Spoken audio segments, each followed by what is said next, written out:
The following is a presentation of the ForceCenter podcast feed.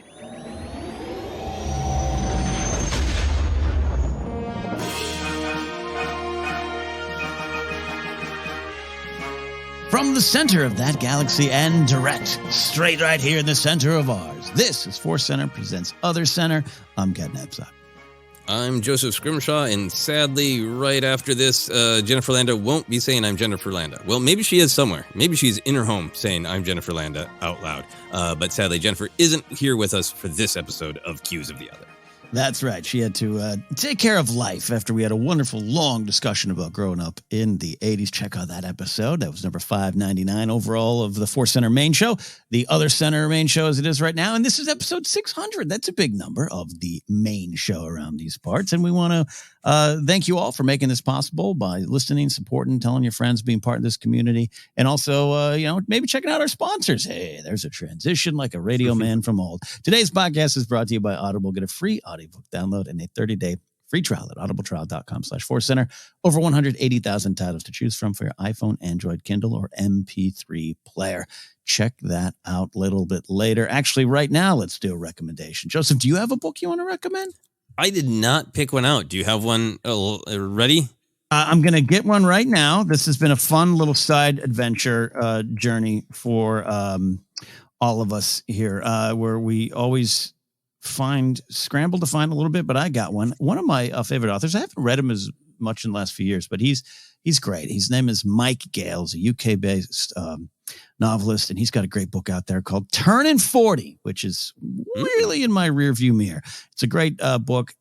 Check it out by going to Audible and getting Mike Gale's Turning 40 on us. All you have to do is go to audibletrial.com/ForceCenter, audibletrial.com/ForceCenter, again, for your free audiobook. All right, Joseph, we got some cues of the other indeed here. Oh, well, first, we're going to do an ask. Also, by the way, I was a little confused. I had the wrong script up. Well, these things happen to us, don't they? Were you on episode 599, not episode 600? I was. Now we're back. I'm going to close out that tab. Now we're here. Joseph, we have an ask. And as I said last episode, you are the keeper of the ask. That's right. Keeper of the ask. Yes, so we are going back to Patreon. We are asking about Patreon. People have been very, very generous, very kind in their support of us all through the years on Patreon. It is our greatest source of keeping this podcast going. But people have been particularly kind to sort of answer the call to keep us rolling during this OtherCenter era. We had reached a goal a little while back, and the thing we were doing for the goal was a live stream for patrons where we discussed our favorite desserts. We had the wonderful epiphany that Ken, myself, and Jennifer all had a favorite dessert located at the Grove, a beautiful outdoor shopping mall and farmers market here in Los Angeles. So then I was like, hey, we need a new goal. What if the goal was we reach an amount of money and we take a field trip to the Grove and we eat 3 different desserts in one day? And Ken and Jennifer were like, yeah. So that's where we are. We are not too terribly far from this goal. But if we reach $2,300 a month on Patreon, we're going to take that field trip. We'll do some video documentation like the kids do these days. And by kids these days, I mean 38-year-old. We will take some video and then we'll do a podcast episode discussing our dessert adventure. I can't wait. Make my dream a reality. Going back to one of my little stomping grounds to eat a donut. Come on, kids. Come on, make it happen. I've been wanting that cherry pie at Dupar's for a long time. Let's do it. And you put it into the hands of our listeners and fate, whether or not I get pie. So if you're interested, if you want to take a look, you can check out patreon.com/ForceCenter. I do really think one of the greatest parts of the Patreon is access to the Discord, where a group of people are able to continue to talk about the galaxy far, far away, talk about the topics that we've been bringing up on OtherCenter, and it's just a great community of people who can have fun and friendly conversations. So I think that's a big selling point to the old Patreon. It is indeed. So you have asked and answered, Joseph. That's great. Yeah, now we get to do some asking and answering, and the asks come from our wonderful listeners. We are collecting questions on our Patreon for questions of the other. We've got a lot that we're still getting to, but if you want to add some, you can scroll down and find the picture of Ken looking at fish and chips in the UK and ask your question there. Fittingly, our first question is about food. This comes to us from Obi-Wan Jacoby, who asks, what is your favorite cheese? I know my answer is pretty basic, but I think you can't go wrong with a good cheddar, says Obi-Wan. Ken, a little spoiler for later in the show. Our question on the back half is about the nature of life itself. I spent more time preparing my cheese answer than the one about nature of life, and I suspect you did too. Same. I got that one figured out. The cheese one, I need to get the right answer here. Yeah. So you, what would you say is your relationship with cheese? Is this an early love that has sustained through life, or did you discover cheese at some point? Oh no, it's a bad relationship because I just can't leave it, and I need to. I'm trying to get out of it. I did switch to a mostly vegan diet a couple years ago, and I slipped a lot, but I'm still there for it. Still enjoying cheese slipping, huh? A lot of, and that's the thing. Like giving up meat of any kind, but particularly red meat, actually pretty easy. Yes, occasionally this and that. Yeah.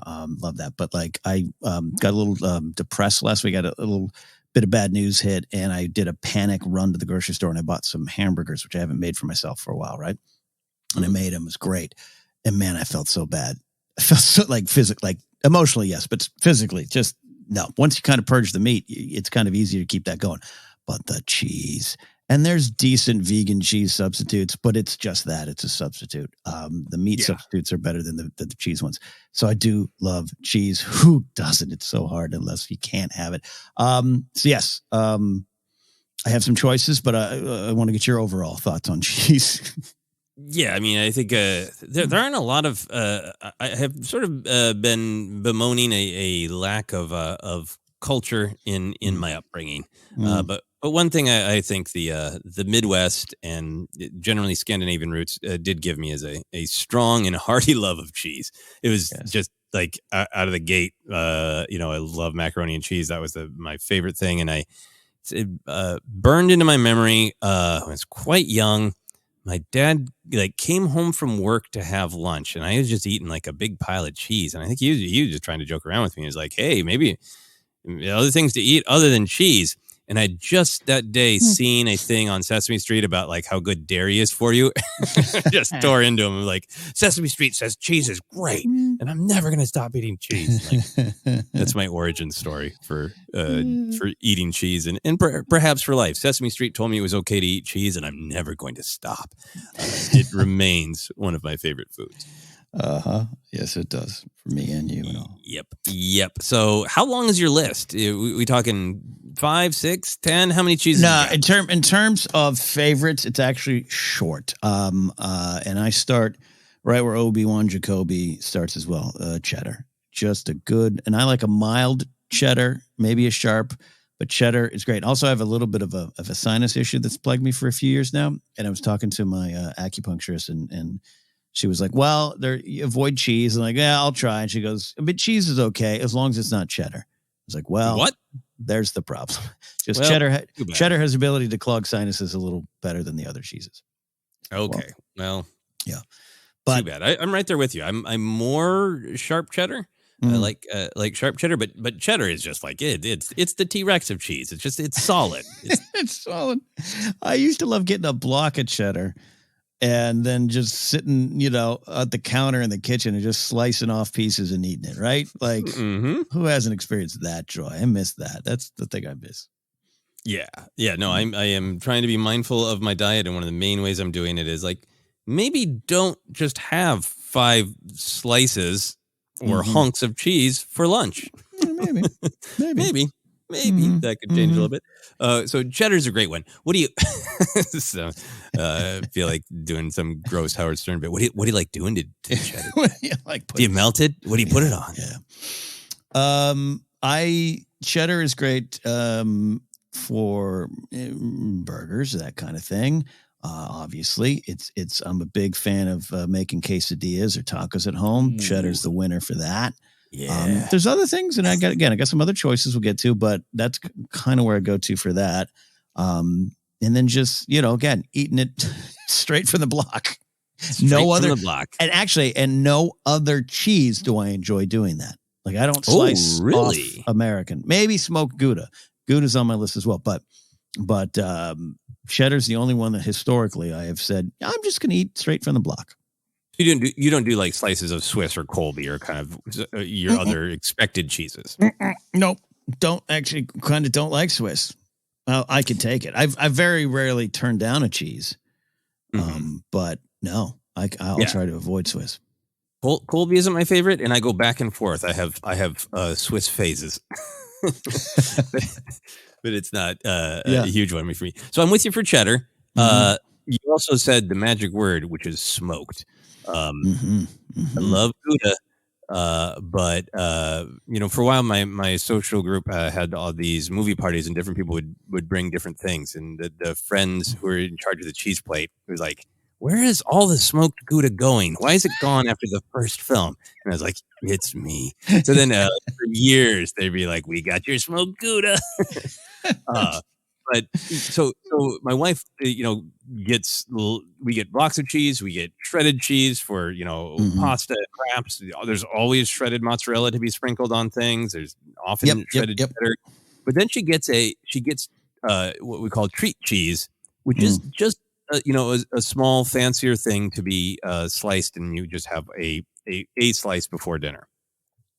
That's the home of smoked for me. If I go to a restaurant and like smoked cheddar is one of the options on a burger, I'm getting that. But at home, this smoked cheddar, smoked Gouda, smoked mozzarella. Oh, the smoking is amazing. You gotta smoke it, kids. Right there. God, treat cheese. That's God bless Sarah. That's great. Smoked Gouda. I love the flavor of smoked Gouda.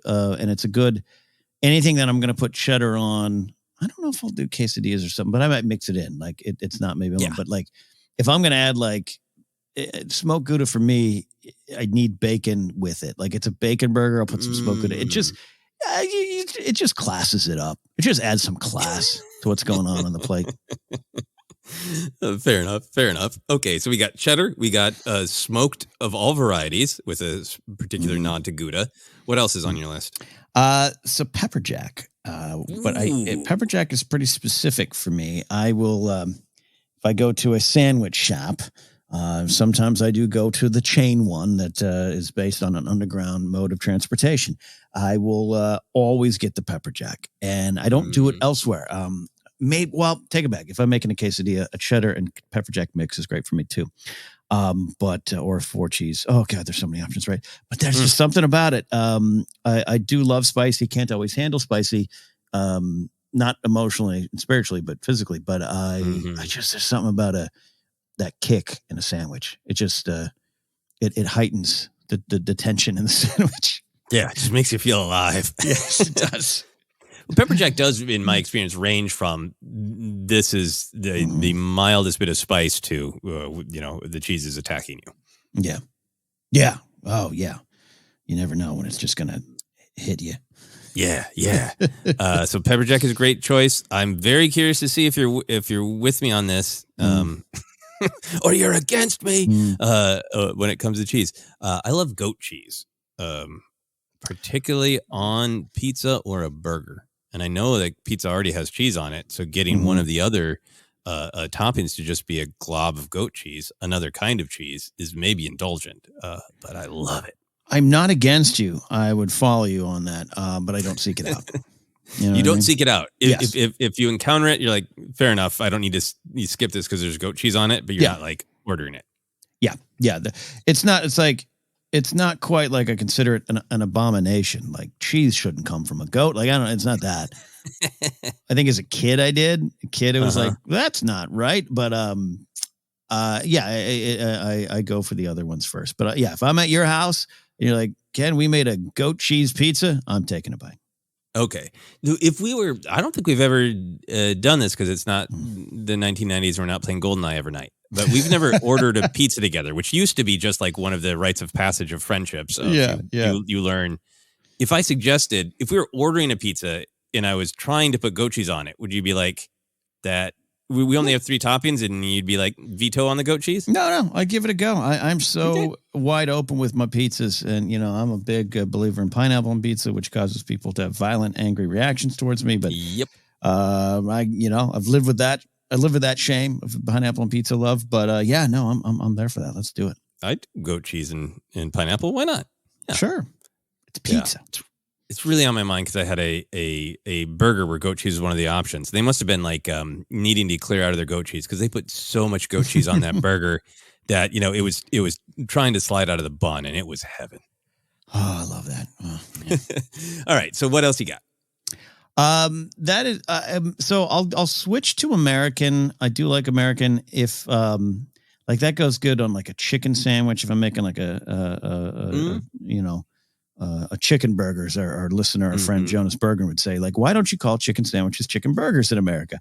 But yeah, if I'm doing that, that works for me. Like a spicy chicken sandwich, an American goes well with that. But it's no longer American cheese used to be higher on my list. But the pepper jack bumped it down a little bit. Yeah. No, I have nothing against American cheese, but I also do not seek it out. It's not necessarily going to be the one I pick when you got the cheese options. There's something about it that is, I don't know. It's a weirder taste. It's a different taste. It's more of a boring taste. Solid. Another treat cheese that Sarah picks up sometimes is the Sage Derby. And it's a great little cheese, but it has all these different herbs mixed into it, like sage, but also spinach. So it's not only does it taste delicious, but it looks like a cheap alien from a 1950s film because it's just got these green pulsing veins of you don't know what, but it's delicious. That's beautiful. Yeah. I could go on and on, but I'm going to wrap up here with one other cheese question for you. A kind of cheese is specifically a Wisconsin cheese curds that one of their defining features is that when they are fresh and you eat them, they squeak. Wow. Have you had Wisconsin cheese curds, and do you like them? No. Let's go do a ForceCenter, OtherCenter live in Wisconsin so I could do this. No. A whole field trip for cheese curds. Okay. Love that. Yeah. I'm going to eat so much cheese for lunch. I don't even care. I'm a cheese sandwich with cheese on cheese. Yeah. This question's broken me. I mean, a grilled cheese sandwich. Oh, yeah. Right. With like 4 cheeses. Like, I mean, just one cheese, you're fine. But the different cheeses speaking to one another. No, I'll put a tomato in there. Fresh tomato. Oh, yeah. Oh, forget about it. Great. Yeah. I mean, maybe have a grilled cheese sandwich with deep fried cheese sticks in the sandwich. We should have had lunch before we recorded this episode, but we're good. Yep. Great question. Thank you very much. We are going to move on from cheese, as hard as it is to do, on to something else, something a little different from Justin Jacobson. Justin asks, I'm wondering something that could maybe be life-ranked fodder. We're going to tackle it here. What are your top 3 favorite holidays and why? I've given this one lots of thought over the years, but I'm very curious if you have favorites, if this is the kind of thing you think about, Ken. Is that, or did you have to go wait, what are they? I was like, this is a top 3 and, Justin suggesting a life rank, which was at least a top 5. And I was like, I don't know if I got 5. I don't. And then I'm trying not to be, snarky or, kind of dodging the question here of like, well, the Major League Baseball opening day or the Super Bowl, which I don't pay attention to as much anymore. But those, like MLB opening day was like a holiday. It was like I had it on the calendar circled. Going to get special cheeses for desserts that night or treats. Like it was a big thing. I just don't watch baseball as much anymore, but it's a fun day. So I had to like push past that, and I guess it's kind of boring. It's kind of the majors, But I also, for 17 years, did not have those holidays. was working on them. Like my favorite holiday is the week after Black Friday. Like that's when I can finally. So yeah, my answers are pretty boring. Like I guess Thanksgiving and Christmas. I got some more to say on that, but that's kind of where I go to. Yeah, well, I mean, no, I think it's not just the what for the holidays. Correct. That it's more the why. Yeah, because you could be, we could be fun and snarky and say Arbor Day, and all that. Yeah. But yeah, the different cultures. We might have different options if we're part of different cultures or all that. But the general American ones, there are only so many. Yeah. So maybe some overlap on our list. But you want to why don't you start pick one and let's get into the why, because I think that's what's really interesting.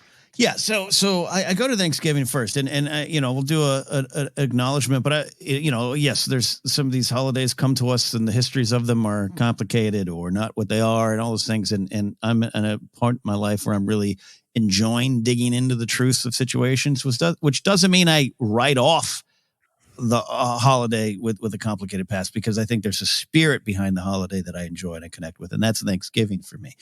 It was a big family holiday for us, where we would go up to my great aunt and uncle's house up in Green Valley Lake, which is in San Bernardino Mountains, and be little snow. And as this kid from Orange County, or a little bit later when we moved to the beach, not living with a lot of snow, so we go up there, and it just the vibes behind it were good, in the sense of we're gathering around, we're making food, and Uncle Fern's going to do this and his favorite recipe, and then we gather around and tell stories and go walking, and other family members would come in and out, and so that's what I remember, and that's what I hold on to, and that was lost, and eventually you move on, and my great uncle eventually passed away. My great aunt still living, like 95, I think now. But they had to move down from the hill because they couldn't really live up there anymore. And so it's like that kind of stuff went away. But when I think of when someone says Thanksgiving, that's what I go to. It's also like my turkey and gravy and mashed potatoes might be one of my favorite meals, right? So it's like I'm there for that. So if you just want to talk more about food, I'm there for the food. That and Christmas wasn't ever really that. Even as a kid, we'd have the Christmas things, and we'd have a Christmas morning and all the kind of traditional stuff.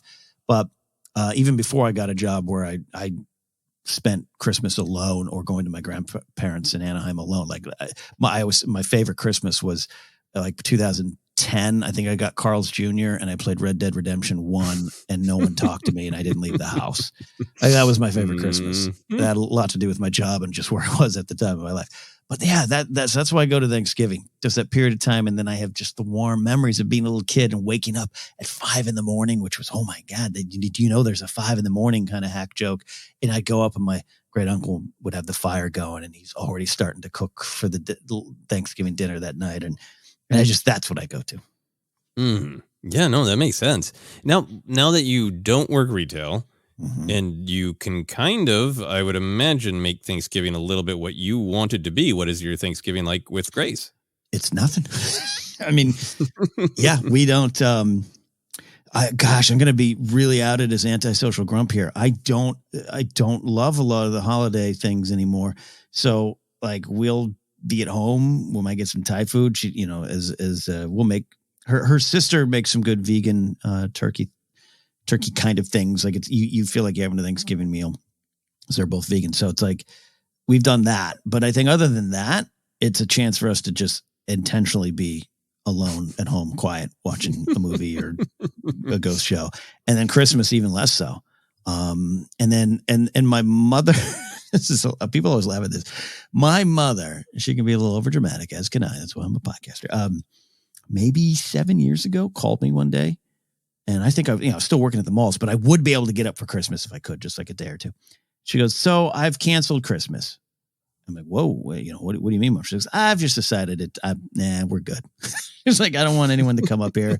You don't need to worry about it. I'll send you some money. We're good. And that was it. We haven't celebrated Christmas beyond a phone call since then. So that translates to me. This year I'll be traveling. I'll be doing stand up in Seattle. We got Christmas shows. I think I'll be flying back home on Christmas. And Ellis Yeah, asked you'll me, be goes, trying to. Yeah, we'll see. Trying to. Might rent a car and drive back down from Seattle. And Ellis was like, "You okay with this?" I was like, I don't celebrate Christmas. Yeah, we're good. Let's do some comedy." That is great. That is great. Yeah. No, that makes total sense. And holidays have shifted and changed, obviously, over the years from what they were for me as a kid. Versus, they shift a lot when Sarah and I are in LA, and when we first got here, it was just kind of a financial thing. We really couldn't afford to go back, so Thanksgiving and Christmas did just become days off with nice food. Amazing. And I should note, you and I both do not have kids, so I'm absolutely positive that would change, right? If you want to give your kid a different kind of experience at holidays. I understand that. This would be a very different episode if Jennifer were able to join us for this one. Yeah. Yes. Yeah. So that makes total sense that you would make that attachment to Thanksgiving because of all those positive family associations. For me, Thanksgiving was always, I have referred to it in stand-up as practice Christmas, where I did not like turkey. And I think my dad has become good at cooking it, but he wasn't back in the day. So it's like, would you like a day where all of the adults are vaguely stressed and you eat something really dry and there are no presents? Sure. So I never had a super strong association with it, but it sounds like you had the ideal version of extended family coming together. Yes. Where special events, treats, emotional treats. Yep. 100%. Get to go somewhere magical. Yeah. For me, I think perhaps no surprise to people who have listened to the podcast for a while, number one favorite holiday by far is Halloween.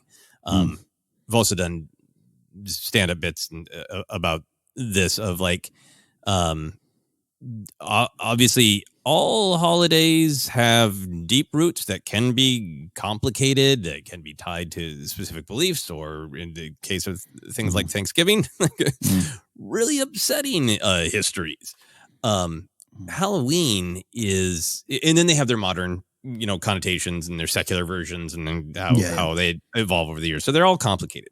But for me, Halloween is, it is about fun.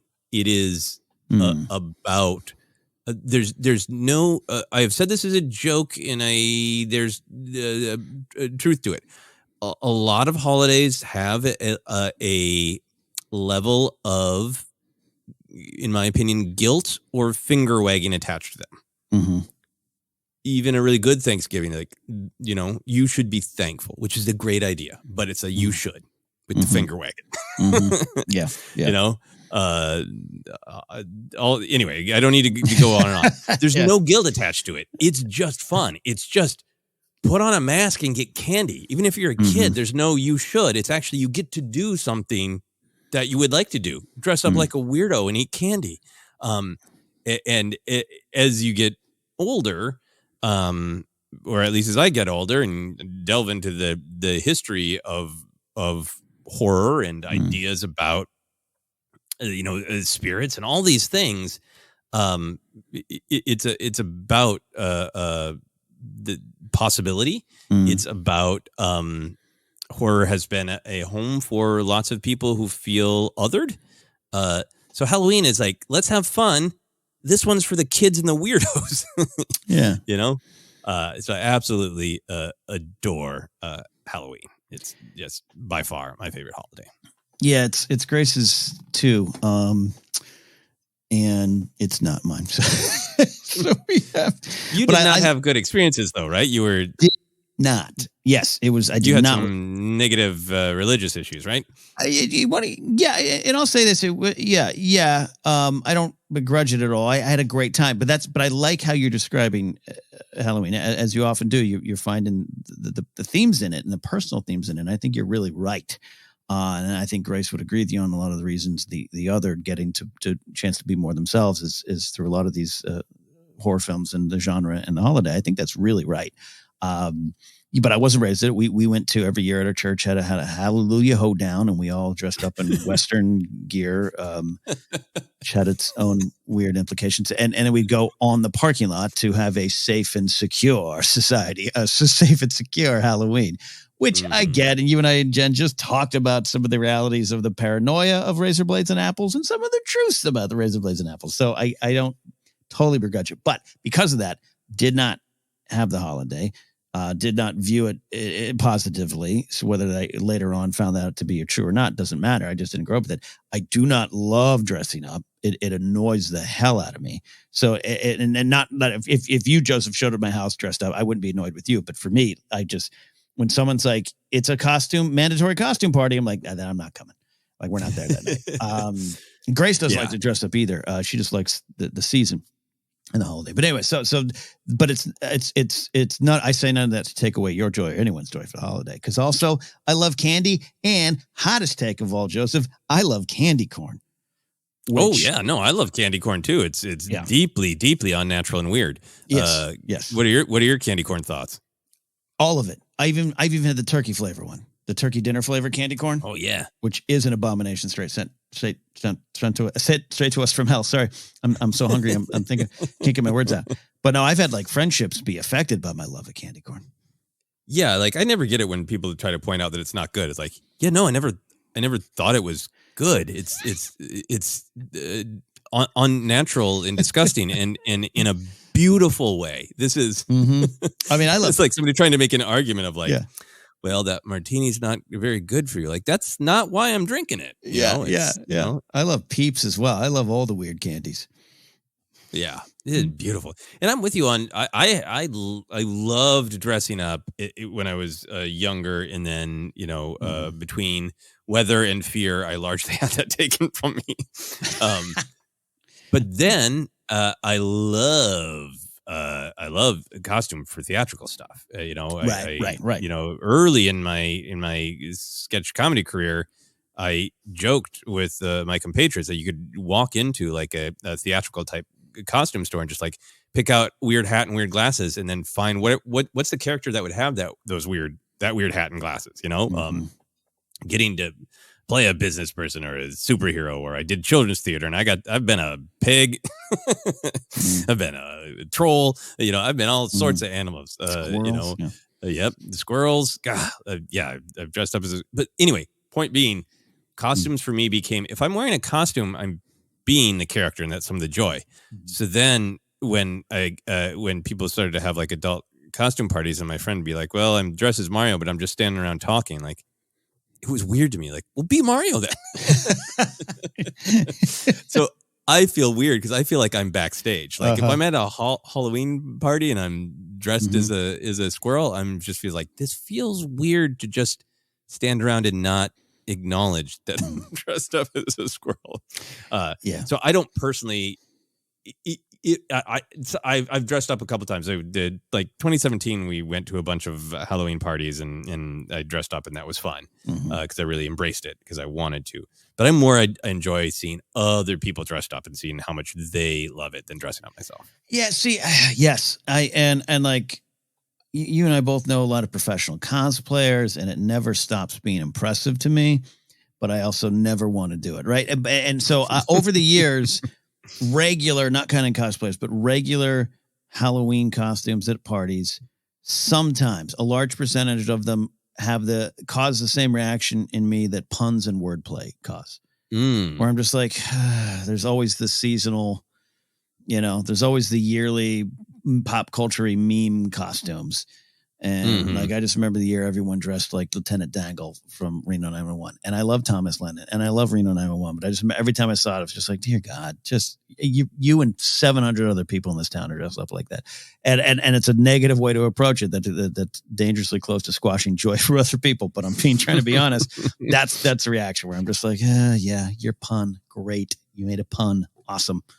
It's just, yeah. No, I don't like there can be a sort of a who came up with the most clever costume. Yes. I love it when I see somebody just in a weird thing. you know, in you love that, and you know, you're our age and you don't care that no one remembers Electro Woman and Dyna Girl, and yet you dressed up as one of them. Wonderful. You know, I love that stuff. You know? Yeah. And some of the clever ones are truly like, that's great and clever. But yeah, some of the like, I think I see maybe some parties sometimes where it feels almost like a competition, like that. Nope. Yeah. And it's fun, not competition. Fun. I'm joking. I know I sound super negative, so I don't want to remain in that. But this is why I don't react to Halloween. But give me a bowl of candy, and I'm happy. Yep, I need some spooky decorations, and I'm good. Mm-hmm. So we got Halloween, we got Thanksgiving. There are only a handful of holidays left. So what's your second? I'll go to the Christmas season. There's something that I love. That's a great joke. Thanksgiving being the warm up for Christmas. I love colder weather. I don't live in the snow. Maybe, thank God. But so I do love colder weather. I do love gray skies. And growing up, Christmas at the beach is that. That's about as close as we get to a winter. And I love pine trees, though I live under a nearly 100-year-old pine tree right now. And it's not my favorite thing. Changed my view on it. Needles everywhere all the time. But I love that. And what I would do, like I would get my G.I. Joe figures out every year when Mom and Dad put the Christmas tree up. And every year I had an ongoing mission that the G.I. Joes had a secret base inside this tree in like Times Square. And Cobra would try to attack it. And so every year I got to continue the story. You know, it just was like, oh, the tree's out. I can go back to the base. So there's a lot of warm memories like that. Yeah, gifts are great. My folks did the best they could and made sure that my sister and I felt like we had a Christmas, but we were a lower middle class family at times. So that wasn't, it wasn't like my friend Britton who got like the aircraft carrier and Optimus Prime and all that stuff. Mm-hmm. So I in the spirit of it, I was for a number of years, my folks. During December at some point we'd go out a couple days and give food or gifts to underprivileged families or whatever, probably through our church or a charitable organization, and a couple times I I was brought to like food lines and centers like that, and so that was impressed upon me as well, and as hard as I can be on my parents and have been even on this show, that was something that I think was a good thing, Oh yeah, and that was part of the season. Yeah, no, that's a very good actual reason for the season of yeah. Actually, being there for people who need help. That's pretty damn good. I will throw up there, I would say in particular, Christmas Eve of the entire general December holiday season. Yeah, see, that's an interesting specification. Mm-hmm. Yeah, well, so part of it is tradition. My family didn't have a ton of traditions, but and this was one that was handed down from the old ways. Is we got one present on Christmas morning, and then there's just kind of a day. Christmas Eve, we would go to grandma's, and we would have a big special meal that rotated a lot what was in it. It could be turkey, could be ham. It was, a couple times it was, a weird, upsetting Scandinavian fish. It became meatballs for a long time. When I go to that Christmas, what is a Scandinavian fish? Lutefisk in particular is an infamous fish that was selected out of availability, not out of desire, and it's a sort of a rite of passage. Got it. It's imagine eating flavorless, totally clear Jell-O that smells like a fish. I don't know. And being a child, and it's anyway. There's chemicals involved somehow, even though it's it's a whole thing. But so we'd have the special meal. We would open the vast majority of presents, and then in quotes, Santa would leave one Christmas morning. But that was the big night, and there were times, I would have my toys, and even when there was a lot of tension in the family, it would kind of drift away, and it would calm down as it got, later and the lights were on. And I really had a rough time with Christmas and Christmas Eve in particular.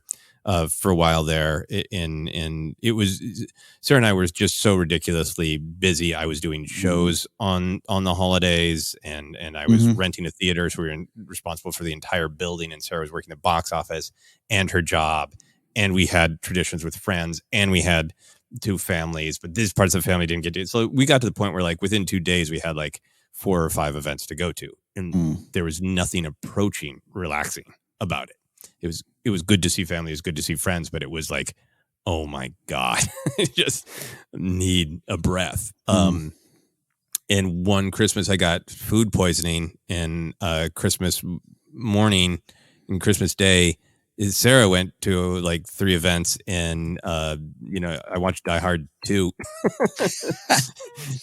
and drank Canada Dry, and was like, uh-oh, this is the best Christmas in many years. There's a problem. Yeah. There's a problem that needs to be addressed. So I talked to other people about it, and found out that other people, there are definitely people who have traditions, and this is when they see their family, and much like your Thanksgiving is a beautiful time. But a lot of other adults who are just like totally lost any joy for it, and it's just more bleep they got to do. Yeah, And so much stress, so much keeping up with the Joneses kind of thing, that it caused me to. I wrote this thing called Adult Santa about what adults need most, and it was just really looking into like the total. What is the theme of it? What is the heart of this? Where does this come from? What is it now? Well, regardless of where it came from, what has been adopted and adapted to the present day. And for me, it really was like, this is about the heart of like, even it's involved with Christianity as well, but even pre-Christian, of the idea of during the darkest time of year, when things are thinnest, where maybe hope is thinnest, that you would save aside enough food to have a feast and have a light in the darkness, a moment of light during the darkest night. That has meant everything for me. And Sarah and I always make a point now on Christmas Eve in particular of having our adult Santa moment, which is like, we need to turn off all the other lights, look at the holiday lights, have like a sip of nice scotch, and just sort of appreciate that feeling of warmth, of like one light in the dark. And like, that's it. That's Christmas Eve for me. And that's what I'm always after. See, that's beautiful. That's great. I'm going to take some notes. So Christmas Eve for me. I think we both have one more. Are we doing 3? Yeah, we were asked for 3. Do you? Or are you done? You're like, that's. I don't got any more. I used to like. Labor Day was for me a big church picnic in the park, and school started the next day. And like that's not the case anymore. Like that's Easter for religious reasons was celebrated a lot in my house, but outside, I'm not commenting on any of those reasons. But other than that, like it wasn't a thing for me, and I don't like painting eggs. Again, all this makes me sound really grumpy, Joseph. Like I'm not. I mean, I'm grumpy, but I'm like, it's just too easy. Like I love hearing you talk about Christmas Eve, because I always felt bad for the families that celebrated more on Christmas Eve and not Christmas morning. But then I've heard some wonderful tales, including yours just now, about why it was personally valuable. So anyway, I don't mean to draw a blank. I mean, I'd have to really dig deep, unless you count birthdays. That's not a national holiday. And even then, some years I celebrate in grand fashion. Other years, you don't even know I have one. So it's a mixed bag. Yeah, no, I hear you. And I think it's something that, a lot of people struggle with. So totally understandable. My final one, and I think I know some of your thoughts on this. My final one would slot second after Halloween, is New Year's Eve. That is another holiday that I think. Sorry, you forgot it was a holiday, right? It's a choice. I was going to answer Boxing Day for all my UK friends or Magical Mystery Tour friends. I totally forgot about this. Was so clearly not high up there for you. So I mean, the joke that I've made for this one is it's the holiday where we wear hats and yell at time. What's not to like? I mean, but I think that's a part of it. Along with Halloween, New Year's Eve is really, it's party focused. It's fun, but it has this very important subtext of being mindful of our shared journey of Yeah. You can get into, obvious jokes about human nature of how quickly our resolutions fade away. But the idea that we still do have a celebration to mark, like, here's this discrete period of time and we can look back on it and look back at where the world was and look back on where we were. And then we can look forward to hope with hope in this sense of regeneration but there's always more time and maybe we can make different choices. That combined with we get to put on hats and yell at time. Yeah. It's a party with depth. Is New Year's Eve for me. I guess there's 4th of July. Now I'm starting to remember other holidays. Yeah, I actually agree with you a lot about New Year's. I don't go out as much anymore. Quite frankly, I don't want to go out a lot of amateur hour on the roads out there. You got to be careful. Yeah. But I am a sucker for the sentimentality of the feeling behind it.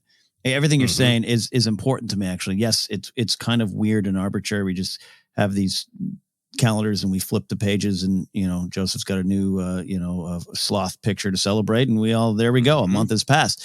But I really think there's great meaning behind it and it's what we have. And yeah, I'm with you. Actually, I don't like making the hacky jokes about resolutions fading away because it's an honest effort to try something new or to try to move forward and try to better yourself. I like goals over the word resolution, but I don't think there's anything wrong with that. To go, this is a changing of the time, a change in the season. I think it's actually important, and I think so. Therefore, I think I'll slip that into my list as well. It's not so much the champagne and the parties. I do love it. Big fan of the movie When Harry Met Sally, which has a big New Year's climax. So great, love all that. But I love what you're talking about. I will sit and watch the ball drop because I'm like, what did we do this year? What did we lose this year? What did we gain? I'll get into that. I'll lose myself in that. Yeah, no, it's great fun. I think for me, it helps that for many, many years I did a show and it was just always so fun and so festive in such a great way to ring in the new year and have a lot of traditions that I enjoy with Sarah too. So there we go. That's our thematic look at holidays, the ones we remember, the ones we've forgotten. We pretty much talked about every major holiday, but 4th of July, and you gave a shout out to Easter, so I think we've covered it. I think you're good to take a break. And 4th of July, there you go. And I'll go out and yell at you for lighting them fireworks. So I'm grumpy. All right, we're going to take a break. We'll be right back here on Questions of the Other.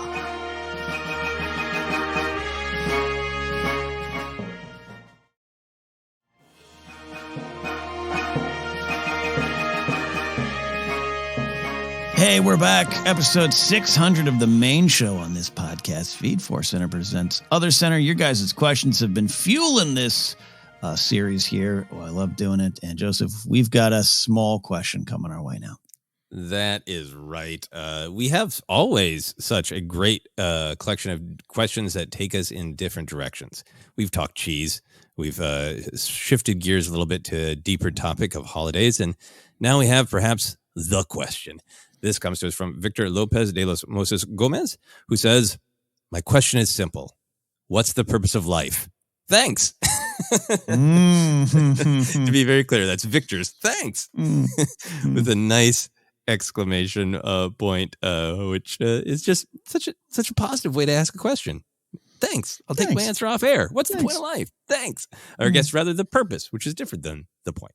Perhaps. We'll find out. All right, Ken. Where do you want to start with the purpose of life? I did make more notes and put more thoughts into the cheese answer. But because I could make a joke about, well, we don't really know and this and that. And sometimes I think it's just surviving, but sometimes I do think it is about, just every day finding how you can make yourself happy and those around you and just building it step by step. We all don't understand it. We all don't know why. And I've dealt with the big depressions in life and those big moments where I didn't know if I wanted to continue or didn't know if I could continue. And then I always think of my old boss who every day would show up at work and just be like, how you doing? And I'd be like, how you doing, Mike? He's like, I am above ground. That means it's a good day. Let's go get some coffee. I got your coffee, dude. And we go get some coffee and start our work day together. And every day. And he was hiding a lot of things that were going on in his life, and I thought that's a good way to approach it. So there's big things and legacy's big and change. And how do you want to leave the world?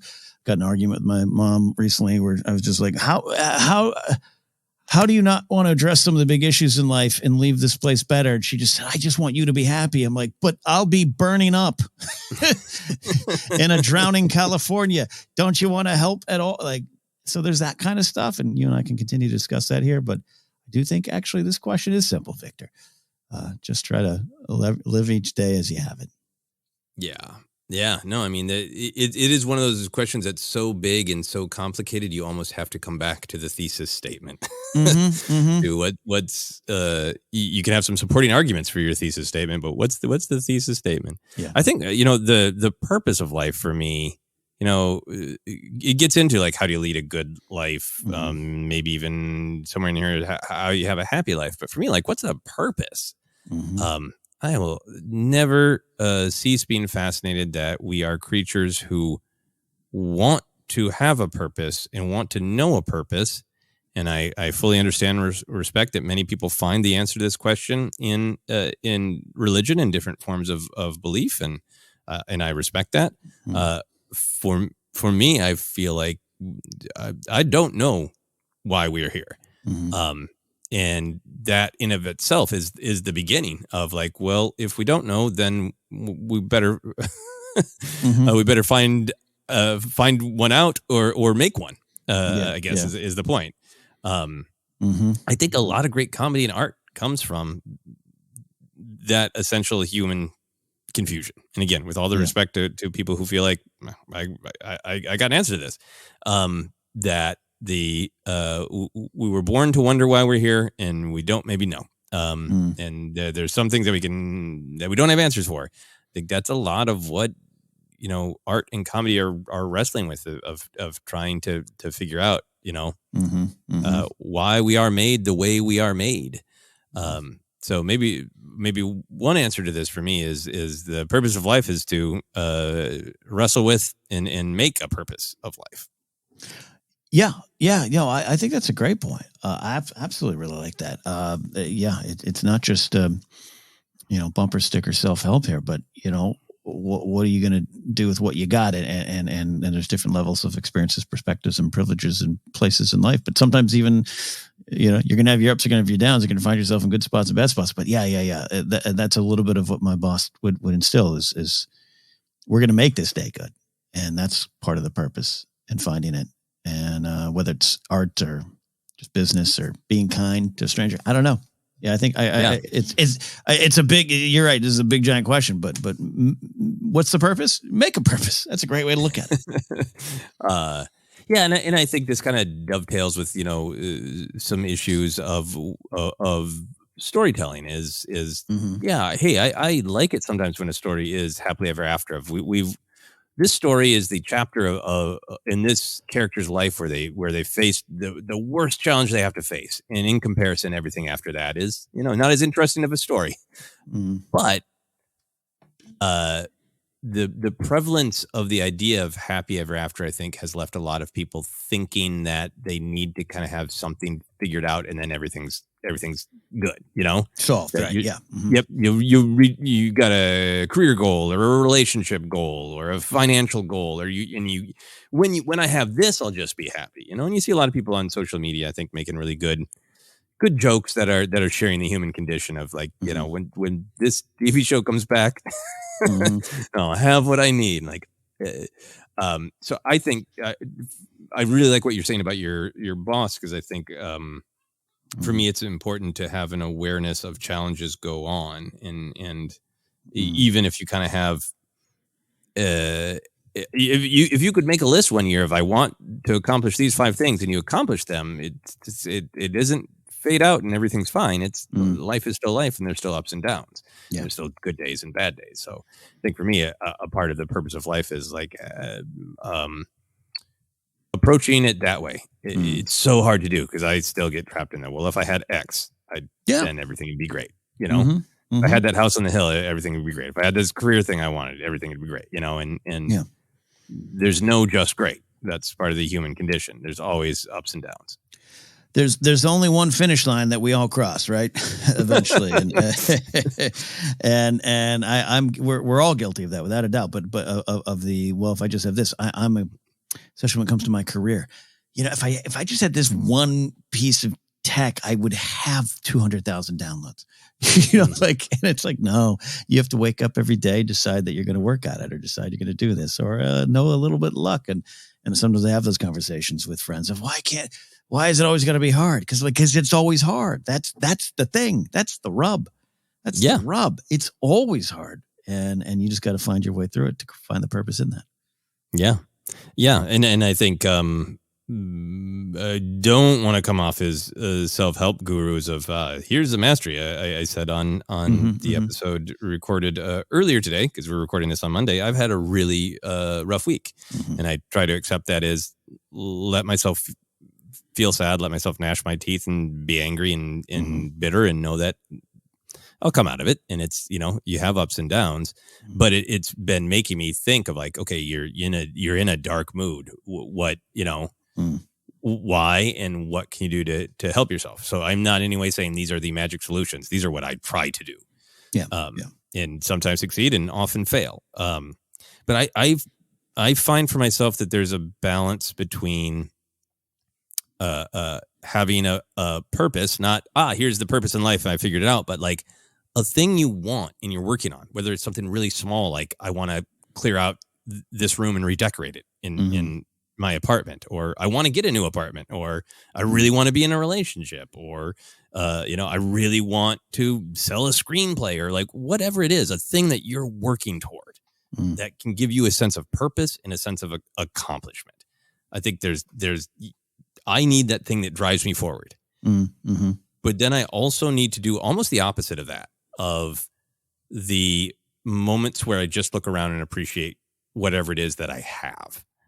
And often that's, sometimes I'm lucky and that's a cool vacation, but often that's just like, I really like that tree that I pass on my walk. Boy, to that one specific guitar chord in that one song, I like that. Even if I'm having the worst day ever, it gives me a little burst of joy to hear that guitar chord. A mural you pass on your way to work, for me, a frozen pizza, just those little things that, you don't have to super strive and fight for. You're not going to put them on your tombstone as an accomplishment of, I ate, probably by the time I'm dead, 20 million frozen pizzas. I could put that on my tombstone. I don't know if that's an accomplishment I'm proud of, but every time I have a frozen pizza, it's a little moment of joy, a little balm on the wounds of life. And I sometimes push back when people are like, you actually have a lot of good things, just enjoy it. Because I don't think it's just that. I think it's that. And acknowledging what's missing, what's causing harm, what's broken, and trying to enjoy that and try to fix those. And the enjoy it. I think sometimes the just enjoy yourself, you're alive and there are trees, can be sort of placating and head patting and not acknowledging problems that need to be addressed. But I also think that's something that I've been trying to really work on, of like, what are all the things around me that give me joy? And, if you don't have a personal answer for the purpose of life, enjoying yourself's a pretty damn good one. Pretty good one. Yeah. Pretty good. No, I love what you're saying here. And I get where you're coming at. It's, like having the goals, having the creative goals, but we are not our things, right? We are not the things that we're seeking. We are not the things that we're doing. That is not who we are. That doesn't define us. So you have to be careful with that, because it's a great positive thing, right? Like I can say, I'm a relatively respected, successful Star Wars podcaster. I do comedy. Those are things that are me and make me. But you know what? I've also, been other things that aren't as glamorous. So either direction doesn't define who I am and how I approach life. But it's good to have the things driving forward. But I'm with you. There's the balance. Having a piece of cheddar cheese or a treat you like. And I'm big on, I think, trying to acknowledge that there might be bigger problems in the world, that it could be worse. And those are all truths. And that's why you got to have empathy and compassion to connect with the larger issues or with people outside of you.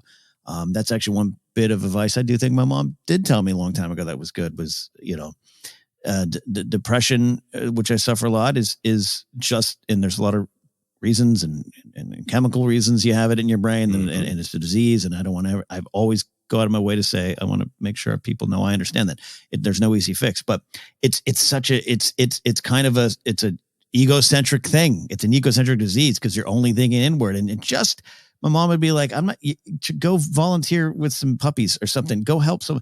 it's not going to cure it. You're not fixed. But in that moment, you weren't thinking about yourself, and that seems so easy. But the flip side of that is we do have a tendency to, I think it's along the lines of what you're saying of it could be worse is a truth. But man, that causes you to not deal with what you are experiencing, or to even acknowledge that, maybe you're down today because a career goal didn't happen. That's real. And if you don't deal with it, it's going to be fester to something worse. So you and I talk often about the actual toxic positivity is things like that. It could be worse. Chippy, yippee, yippee. You're like, well, but also you're on fire. So yeah, but just smile. A smile will put it out. Yeah. Yeah. There's no clear cut answer. Yeah. I think you've touched on this in lots of different ways, talking about maybe environmental stuff that we should care about. But I also just think that there's one potential purpose of life for me is find a balance between caring for others and caring for yourself. Yeah, big. Because I think that we often don't care enough about others, especially when the others are theoretical because they aren't physically, literally in our lives. But having enough empathy to have empathy for physically people in your lives, but also to have empathy for people that maybe you haven't met, but they are going through a trauma and wanting things to be better for everyone. But I also do find that some belief systems sort of have a focus that is sort of self-denying. And I kind of think that, we all deserve to be happy, and we should be as happy as we can up to the point that it's hurting others. And we shouldn't be so obsessed with our own happiness that we don't have empathy for other people. So that's something I've tried to think about, of like, what not if we're on my deathbed, I'm going to be on my deathbed. If I'm lucky enough to literally just be laying there thinking about my life, I think one of the things I would think back on is like, did I find a good balance of enjoying life for myself and trying to help or care for or support other people too. Yeah, I agree with that.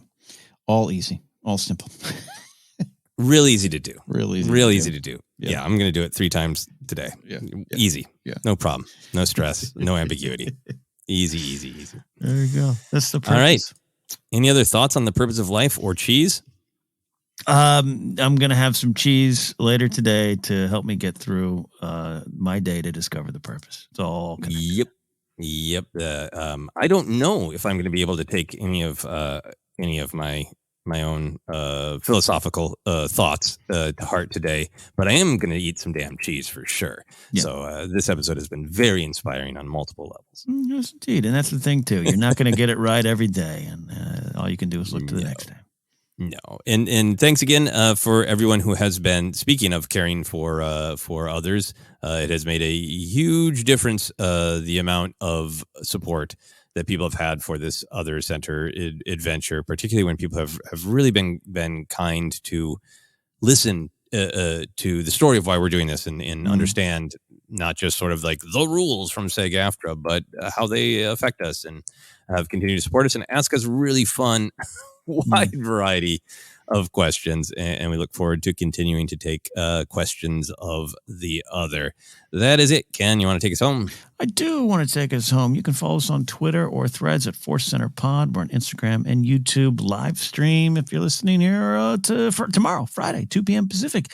Check it out. If you miss it, though, you can watch it there on the YouTube channel, Instagram as well. Facebook page is ForceCenter Podcast. You can follow us and listen to us on places like iHeartRadio, Apple Podcasts, Google Podcasts, and more. Merch available at tpublic.com/user/ForceCenter. Patreon.com/ForceCenter is where you can support us directly. You can follow me at Ken Napzok, or go to KenNapzok.com for more information on comedy dates, stuff like that. I do want to announce, actually, it's funny, by the time this is out, I officially announced that my first comedy album, a little short not LP, EP, a comedy EP that was very much in the ForceCenter world. We recorded it live in London. I'm releasing my portion of the show called In My Day, available on a lot of different spots. The announcements are out there now. And check out my YouTube channel for more content over there. Yes, I said content. I'm okay with the word. I get that art and content are different, but I put a lot of stuff out there on the YouTube channel as well. Joseph, where can they find and follow you? Yeah, you can find me on social media at Joseph Scrimshaw. Blue Sky in particular seems to be taking off, and I'm having some fun over there. So if you want to find me on Blue Sky, please do. I hope that continues to open up. I hope lots of invite codes are just flowing everywhere, and people can get on Blue Sky. My comedy albums are on Bandcamp. There are also links on my website, josephscrimshaw.com. I need some more money for my production company to submit to more film festivals. So if you've ever been curious about my comedy, this would be a great time to check it out, because it would help me pay for more places to submit the short films I've been working on. That is it for me, Ken. That is it for him. That is it for me. And don't forget to check out Jennifer Landis' stuff as well. She got some cool stuff on TikTok and Reels. It's all there. Hey, we'll see you next time. You all go find the purpose of life. All right? Bye.